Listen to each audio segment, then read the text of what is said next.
along the way and looking at the stars and him pointing it out and you shifting your vantage point and going a little closer and following his finger and him describing some of what he was looking at from his perspective, all of a sudden things came into focus and it's like, oh, I can see it now. And the same has been true for my journey, is now I look back and there's things that I could see from this vantage point that I couldn't fully see at the time, and things became clearer and clearer, but they were always there. They didn't change. I changed my ability to be able to see them. Welcome to the Just Life podcast. This is episode 8 of a special series on purpose. We hope that our gritty, real, and uncensored insights we share with you here today will help you get your shit together as you explore and discover what it takes to living your best life on your terms. So purpose, what is it? How do you find yours? Yes, it's normal to be asking that question of yourself regularly. No, you're not hopeless. Believe it or not, you have everything you need. And this series will reveal what I mean and what you can expect if you join us for a day on purpose, which I'll share about more later on. So our guest today is Jenn Lofgren. Hi, Jenn. Hi. Jenn, is this, have you been on a podcast before? Ooh, once or twice. Okay, great. Yeah, it's been a while. You're a seasoned veteran then. Wouldn't say so. Totally bugging. And then we have Richard Booker. Richard, welcome again. Thank you. Again. I love the conversations we're having, by the way. Mm-hmm. The last one that we had with Lisa and Jen. Yeah. Oh my goodness. It was magical. Yeah. So I'm going to let Richard, as always, take the lead and have a conversation with Jenn about purpose. You got the mic. Thanks, David. Hi, Jen. Hey, Dave. I don't want to steal any thunder from the story I know you'll be talking about on the day. And you may recall when we chatted about this, I had no idea of that background of yours, and was profoundly moved when you shared it with me, and even more excited that you're part of this day. But where I wanted to explore with you a little bit today, I thought, in the work that you do, so you're working as an executive coach, and so you're working with leaders, and all of us have perceptions of what a leader is and how they're put together and the relative level of confidence that they have about their life and who they are and how they're showing up.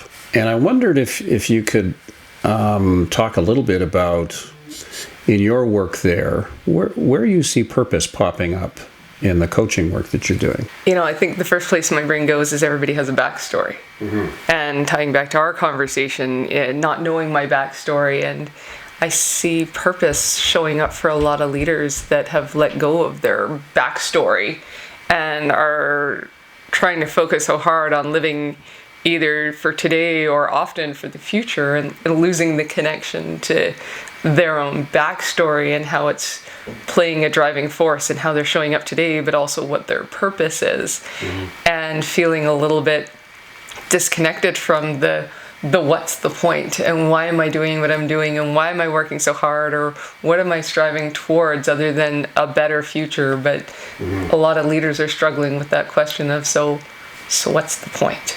Yeah.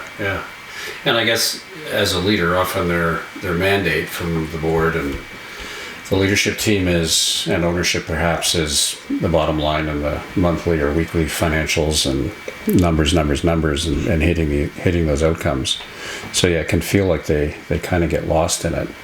And I'm looking at it as, so I've been in leadership roles before, I know you have been and are, and you look at it from both ends of that conversation and you think, where does that all fit? So one of the things actually that as you may know, we're offering teams that want to attend this event is we'll come in and talk. They'll listen to the stories of the day, think about their own purpose, and then take that back to work, and then think about, well, where does my purpose now tie into the purpose of the team I belong to, and the organization that I now belong to. Do you do much work with organizations in that kind of space and helping them figure out what's our why? Yeah, I think it shows up in two ways. First of all, looking at individuals figuring out their why, but that's not enough when it comes to an organization becoming its absolute best. If we look at a team or an organization and really understanding, again, what's the purpose behind whether it's a product or a service or even what they want to do this year. Getting back to that why piece, we hear it from Simon Sinek, but it's really true of not just the things we're going to do and setting those out as our goals, but back to the comment I had earlier about what's the point? What will be better? What do we hope? What do we call success at the end of the year? And it's easy for a leader or for teams to get really caught up, especially in a public organization, the next quarter and chasing the next quarter, but losing sight of not even this year, what are we trying to achieve, but over a longer period, even maybe 3 years. What do we hope to be different, and what's the impact that we want that different to be creating in the world? Because that purpose piece is, I just think about Dan Pink in his book about motivation and purpose being tied to my drive and my motivation to show up every day. Nobody shows up every day to just push a rock. And I see a lot of, not just leaders, but teams pushing a rock, and then teams end up really siloed and everybody just doing their own thing because we're just pushing a rock. But if we're all trying to create a new future together and it's something we all deeply care about, we can figure that out, then work becomes more meaningful. But also, we create something way better together with that intention than we ever could by just doing tasks. Yeah.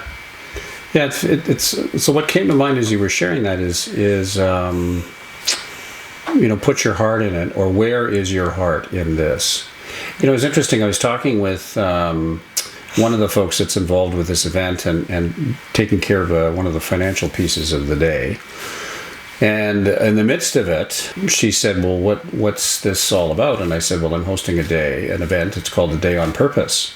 And she responded immediately. This is someone who has a full-time job and that many people would describe as a perfectly good job. She said, oh, can you help me find mine?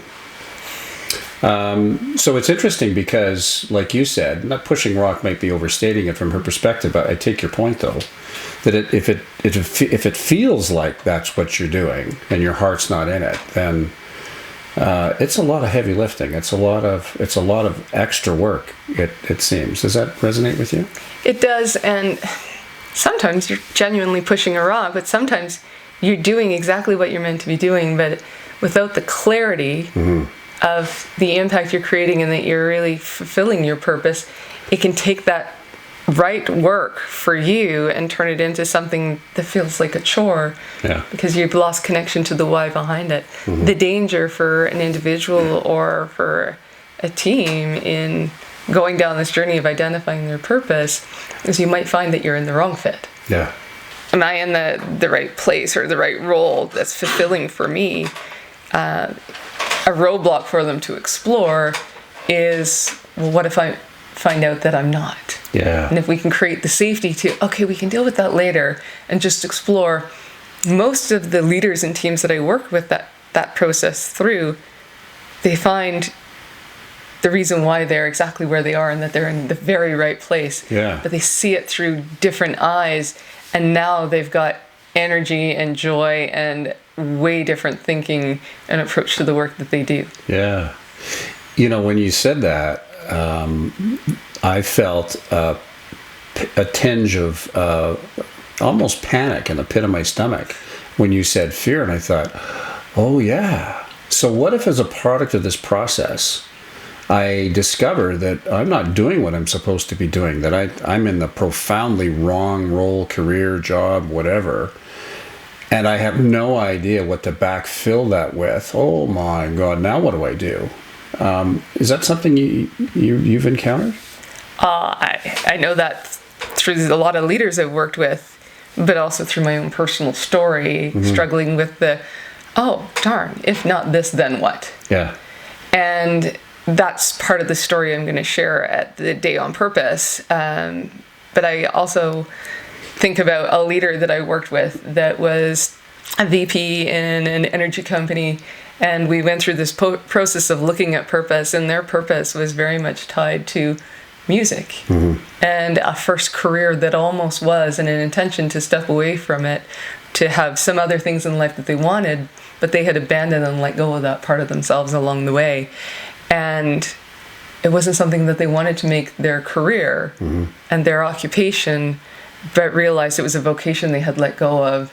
And their then what wasn't about changing careers at all. It was about reclaiming that piece of themselves and using their career as the means to be able to fulfill that purpose in other parts of their life outside of their day-to-day work. And it shifted dramatically how they looked at their work. They looked at their work as something that they had to do and they had no choice around, to something they chose to do because it provided the platform and the funds and the foundation to be able to go and live their purpose in the other areas of their life, and dramatically shifted it.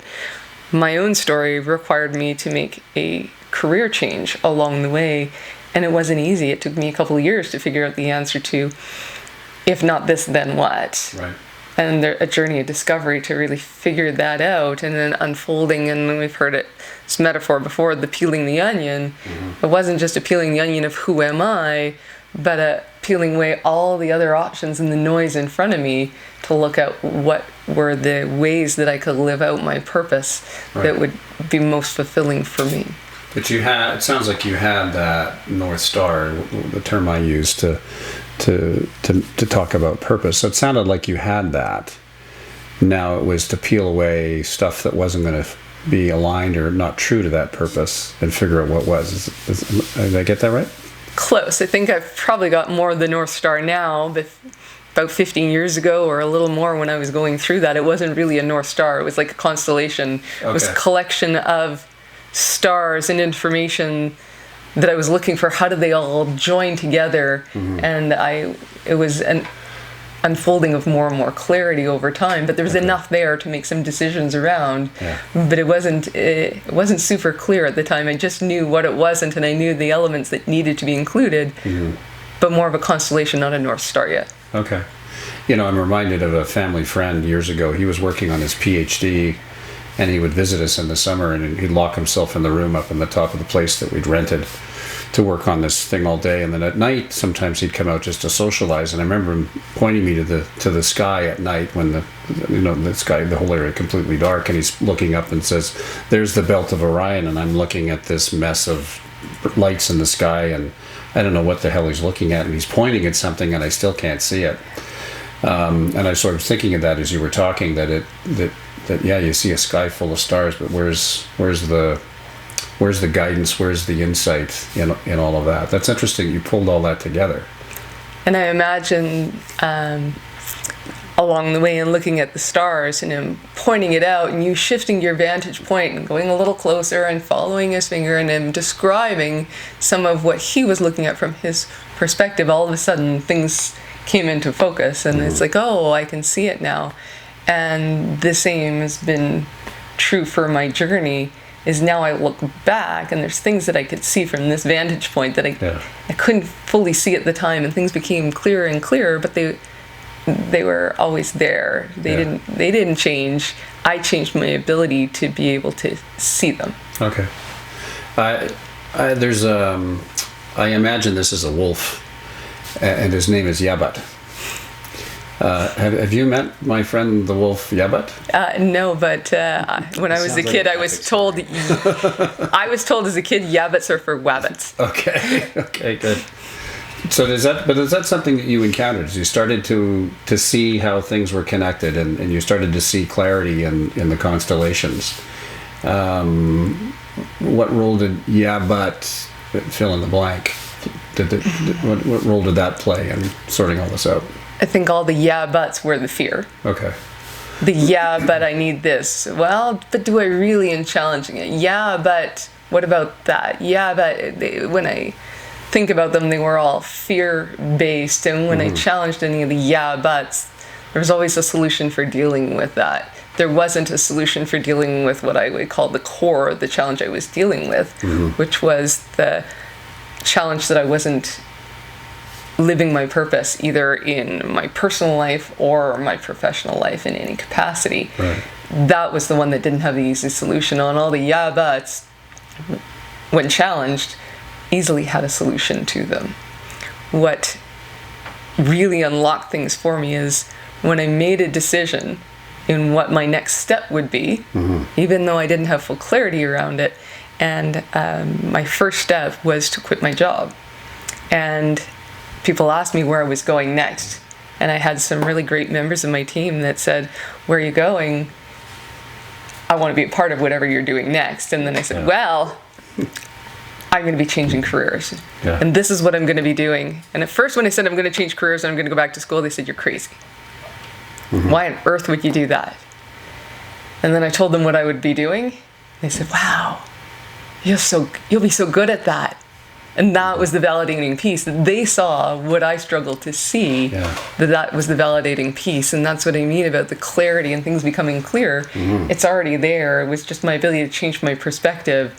And when I shared it with someone else that knew me well, they reflected it back to me. And of course, that's exactly what you do. And we're so excited that you're going to do more of that.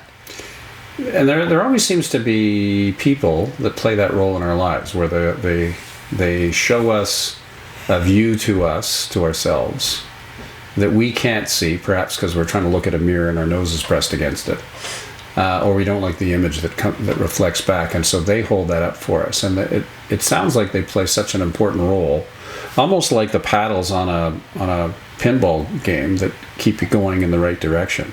Where do you find those people? Some of those people rub you the wrong way. As you mentioned that, I think back to early in my first career, being recognized and acknowledged and pushed in a particular direction in my career, and I resisted it. No, that's not what I meant to do, and that's the easy path, and that's the stereotype, and that's what people think I ought to do, so I'm going to do the exact opposite. Yeah. And it led me down a different path. But when I look from this vantage point, they were trying to acknowledge in me what they saw, and they were people that got under my skin, because for me it was anything but that at that point. And then later on, talking to people that were able to shine a light in a way that I could see it and could hear it, and be the person to spark curiosity and ask questions and get me thinking about it more than telling me, so I wouldn't push hard against it. And then continuing to encourage me to explore and discover and nudge me down a certain path, or introduce me to the right people to put in front of me to help me see what they could see. But I think there's two kinds of people that we need to listen to, and sometimes the most important ones are the ones that get under our skin and raise that voice of anything but that. Right. But then we also need those champions and those people that pull us along in our thinking to help us uncover and unfold things for ourselves, or to be the cheerleader champion when things get scary and we're worried about taking that leap, that they're just on the sidelines going, "Oh, finally, will you please just leap?" And I'm going, "But I can't, and I'm scared, and what if I'm wrong?" And they're like, "Don't worry, we'll figure it out, and we know you're not wrong, but just, for God's sakes, just take the leap, and we'll be here beside you and not abandon you." Yes.